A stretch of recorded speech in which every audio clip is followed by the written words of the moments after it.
여러분, 초등학교를 졸업하면 중학교를 가야 되죠. 중학교를 졸업하면 어디에 가야 됩니까? 고등학교 가야 돼요. 여러분, 고등학교를 졸업하면 대학을 가든지 사회로 나아가야 되는 겁니다. 여러분, 이것은요 자연스러운 수순이에요. 자연스러운 성장의 수순이죠. 여러분, 사람이 성장하면 반드시 졸업을 해야 되는 거예요. 사람이 성장을 했다, 졸업해야 되는 시기가 있습니다. 여러분, 어떤 사람이 초등학교가 좋다고 졸업을 안 하고 계속해서 초등학교에 머물면 되겠습니까? 큰일 나는 거예요. 여러분, 반드시 졸업해야 되는 겁니다. 여러분, 그리고 우리 신앙도 마찬가지입니다. 여러분, 우리 신앙도 우리의 신앙의 성장을 날마다 이루어 나가야 되는 거예요. 여러분, 우리가 하나님의 은혜를 받았다면 매번 똑같은 모습으로 살아가서는 안 되는 거예요. 여러분, 은혜를 모르면 내 멋대로 해도 돼요. 하나님의 은혜를 모르면 내 멋대로 해도 돼요. 여러분, 그런데 하나님의 은혜를 반드시 받은 자라면요 이전의 모습과는 똑같이 살아서는 안 된다는 거예요. 여러분, 오늘 본문도 바로 이러한 이야기를 하고 있는데요, 여러분, 믿는 성도들에게는 성령 하나님이 함께 하십니다. 예수 그리스도를 믿는 순간 우리는 하나님께서 우리 성령 하나님께서 우리와 함께 하십니다. 그리고 성령 하나님의 또 다른 이름이 있는데 이전에도 한번 설명한 적이 있지만, 여러분, 그 이름이 무엇입니까? 계시의 영이라는 이름이 있어요. 그리고 이 뜻은 어떤 뜻이냐면 숨겨진 비밀을 폭로하는 자라는 뜻을 가지고 있는 거죠. 그리고 성령 하나님께서 우리에게 폭로하시는 그 비밀은 무엇이냐면 하나님이 내 아버지인 사실을 우리에게 말씀하신다는 거예요. 여러분, 우리가 예수 그리스도를 믿는다면 우리는 반드시 그분의 자녀가 되는 거예요. 그래서 자녀인 우리는 반드시 하나님의 상속을 받게 되어 있어요. 여러분, 그런데 오늘 본문을 보면 우리가 하나님의 상속받을 자녀예요. 우리가 하나님의 상속받을 자녀인데 그 자녀됨을 잊고 또한 그것을 모르고 살아가고 있는 그 당시의 교회 사람들과 또한 현재의 우리들을 지금 사도 바울이 지적하고 있는 겁니다. 왜 자녀인데, 왜 상속받은 자녀인데 왜 그것을 모르냐, 그것을 우리에게 말하고 있다는 거죠. 여러분, 그래서 오늘 보면 1절부터 3절 말씀을 보면 당시 시대에 유행하던 풍습을 따라 지금 믿음의 관계를 설명하고 있는 거예요. 여러분, 그러니까 당시 로마법을 보면요 성인이 안 된 상속자는 아무런 권리를 주장할 수 없었어요. 그 집에 아무리 대단한 재산이 있을지라도 그 상속자가 아직 성인이 안 되었다면 그 권리를 주장할 수 없는 거죠. 아무리 상속을 받을 자녀라고 해도 성인이 안 되면 어떠한 재산권에 대한 권리를 주장할 수 없었던 게 당시 사회였어요. 여러분, 아무리 상속자일지라도 아무런 권한이 없어요. 여러분, 그리고 심지어 그 권한은요 노예와 다름이 없었다라는 거예요.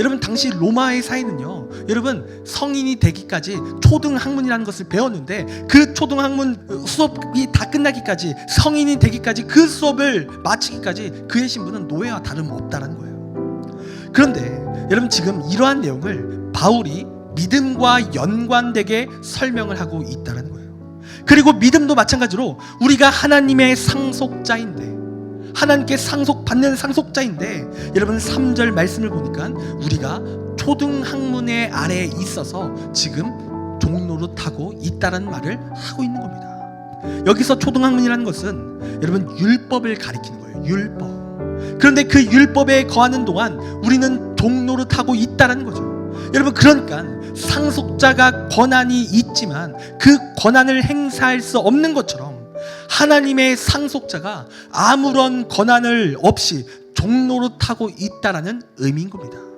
여러분, 그런데 중요한 것은 무엇이냐면 사실 이 초등학문이라는 것은 영원한 것이 아니라는 거예요.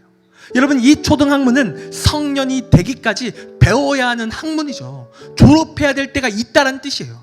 반드시 그 초등학문을 내려놓고 그 종노릇을 이제 그만할 때가 있다라는 겁니다. 그러니까 우리가 상속자이지만 그 초등학문 아래에 있으면 아무런 권한이 없는 거죠. 반드시 여러분 그 초등학문에서 벗어나야 그 상속을 누릴 수 있다는 거예요. 여러분, 그래서 우리는 이 초등학문을 벗어나야 되는데, 여러분 4절부터 5절 말씀을 보면 우리 예수 그리스도께서 이 땅에 오셔서 우리의 그 초등학문을 졸업시키셨다는 거예요. 그러니까 성년이 되면 그 초등학문을 졸업하고 자신의 권한을 받는 것처럼 그 권한을 행사할 수 있듯이 우리 하나님께서 예수 그리스도를 이 땅에 보내셔서 우리가 그 초등학문, 그 율법을 졸업하실 수 있도록 우리를 속량하셨다는 거예요. 여러분, 그렇다면 이 초등학문이라고 말하는 이 율법이 과연 뭘까요? 율법이 뭘까요? 여러분, 이 율법은 뭐냐면 굉장히 좋은 거예요. 필요한 겁니다. 이 율법은 굉장히 좋은 거고 필요한 게 맞아요. 여러분, 예를 들어 여러분 초등학교에서 우리가 무엇을 배워요? 아마 더하기, 뺄셈, 곱셈 이러한 것을 배웠을 거예요. 굉장히 기본적인 지식을 배우는 거죠. 여러분, 근데 여러분, 이 더하기, 뺄셈, 곱셈, 나눗셈을 배우는 게 중요할까요? 안 중요할까요? 정말 중요해요. 반드시 필요해요. 여러분, 그리고 이 율법이라는 것도 마찬가지예요. 여러분, 율법은 하나님께서 주신 명령의 말씀이고 또한 하나님의 규례이고 법칙인 거예요. 그래서 이 말씀은, 이 율법은 굉장히 중요한 거죠. 반드시 필요한 거예요. 그런데 중요한 사실은 무엇이냐면 이 율법이라는 것이 너무나도 중요하지만 끝까지 이 율법 아래에 있으면 안 된다라는 거예요. 여러분, 그러니까 여러분, 우리가 덧셈, 뺄셈, 곱셈, 나눗셈이 중요한 걸 알아요. 근데 평생을 아직도 덧셈, 뺄셈, 곱셈, 나눗셈을 알고 있다면 여러분 되겠습니까? 여러분, 우리가 아직도 초등학문에 머물면 안 된다는 거예요. 여러분, 왜입니까? 이 율법에 계속 머물고 있으면 사람은 구원을 받지 못하기 때문에 그래요. 여러분, 인생의 성장은 없습니다. 여러분, 이 율법이라는 것은 사람들이 지키기 힘든 법대로 되어 있어요. 여러분, 어떻게 맨날 우리가 의롭게 살 수 있겠습니까? 맨날 어떻게 거룩하게 살 수 있겠어요? 못하겠죠. 못하는 거예요. 이 율법의 목표는요, 그 규례와 법칙을 무조건 다 100% 지켜라 이러한 의미로 주신 것이 아니에요.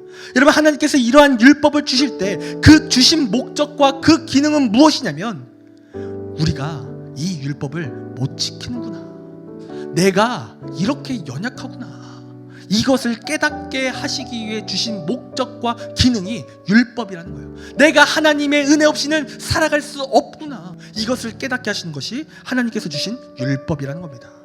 그리고 이 율법을 졸업했다, 즉 초등학문을 졸업했다라는 의미는 무엇이냐면 나는 더 이상 내 힘으로 살아가는 것이 아니라 하나님의 은혜로밖에 살아갈 수 없는 존재입니다 라고 고백하는 고백인 거예요.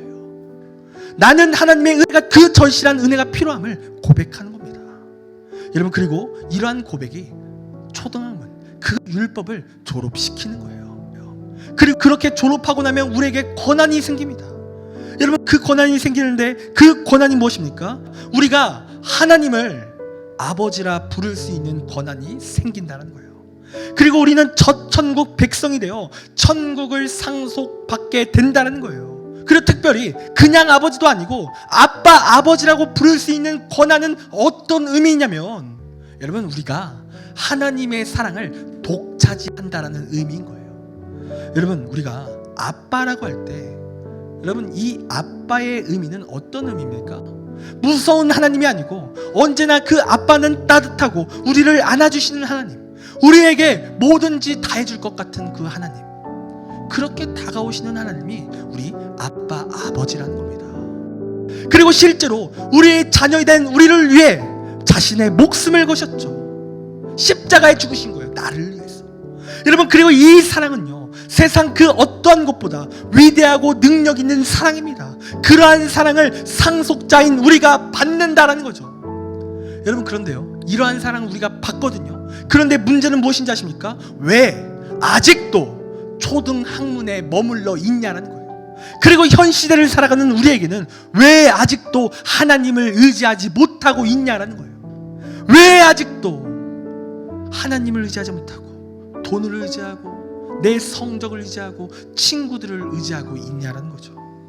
몰랐으면 그럴 수 있대요. 그럴 수 있는데 이제는 하나님도 알고 이제 복음도 들었는데 왜 아직도 그 동노릇하는 그 초등학문에 아직도 있냐라는 거예요. 왜 아직도 하나님을 의지하지 못하냐는 거예요. 여러분, 우리가 수련회 가운데 은혜를 받았어요. 하나님 능력을 체험했어요. 근데 왜 아직도 하나님을 의지하지 못하냐는 거예요. 여러분, 상속자라면요, 반드시 그 상속을 받아야 돼요. 그런데 그 상속을 받기 위해서는 반드시 그 초등학문을 벗어나야 되는 거예요. 사람이 초등학문 안에만 갇혀 있다면 절대로 하나님의 사랑을 받을 수 없다는 거예요. 아직도 그 율법 아래 있고 아직도 하나님을 의지하지 못한다면 하나님의 사랑을 받을 수 없다는 겁니다. 여러분, 이 시간 우리 기억하게 합니다. 우리는 상속자예요. 하나님을 믿는 자들은 하나님의 상속자입니다. 여러분, 우리는 하나님의 상속자인데, 여러분, 그 상속을 받아야 되는데, 여러분, 우리에게 그 상속을 받는 것을 방해하는 것들이 있다는 거예요. 우리가 아직도 초등학문을 졸업하지 못해서 우리를 종노릇하게 하는 것들이 있다는 겁니다. 여러분, 그리고 그것은 사도 바울이 말한 바와 같이 율법주의일 수도 있고, 목사님이 계속 말씀드린 것처럼 하나님보다 더 사랑하는 것, 그러니까 하나님을 의지하지 못하고 세상을 의지하는 것이 있을 수 있다는 거예요. 여러분, 우리가 돈을 의지하고 사람을 의지한다면요, 여러분, 그것은 우리의 삶이 돈의 종이 되는 것이고 사람의 종이 되는 모습인 겁니다. 여러분, 우리는 하나님을 믿어야 되는데 내가 돈을 더 사랑하면 하나님을 우리는 못 믿는 거예요. 여러분, 우리의 마음 가운데 두 주인을 섬길 수 없는 거예요. 여러분, 우리 사람의 마음 가운데는 한 주인만 섬길 수 있는데 그 한 주인을 우리가 어떠한 것을 택하고 있냐라는 거예요. 내 주인을 돈으로 삼고 있는지, 내 주인을 내 성공으로 삼고 있는지, 대학을 삼고 있는지 우리가 봐야 된다는 거죠. 여러분, 다 그런 것도 다 중요하지만 여러분, 그것은 참 진리가 아니죠. 여러분, 우리는 초등학문, 그러한 것들이 초등학문들인데, 그러한 종노릇하게 하는 것들인데, 여러분, 우리는 그러한 것들에서 졸업을 해야 됩니다. 내가 의지하고 사랑했던 것을 다 내려놓고 이제 하나님을 의지하는 삶으로 변해야 된다는 거예요. 여러분, 지금 여러분의 삶 가운데 하나님의 은혜를 누리지 못하고 우리가 종노릇하게 하게 만드는 것은 무엇입니까? 여러분, 이 시간 하나님 말고 여러분 다른 것을 의지하게 만드는 것은 무엇입니까? 여러분, 하나님을 의지해야 될 줄 믿습니다. 하나님만을 의지해야 돼요. 여러분, 하나님을 우리가 의지하면요, 진정한 유업, 진정한 상속, 그러한 능력을 우리가 받게 되는 거예요. 하나님의 사랑을 독차지하는 거예요. 우리의 삶에 구원이 임하는 겁니다. 하나님을 의지하는 자에게 하나님께서는 오늘 말씀 가운데 말씀하시는 은혜들 다 허락하실 줄 믿습니다. 여러분, 그러니 이 시간 졸업하고 하나님만을 의지하는 우리의 귀한 삶이 되기를 간절히 원합니다.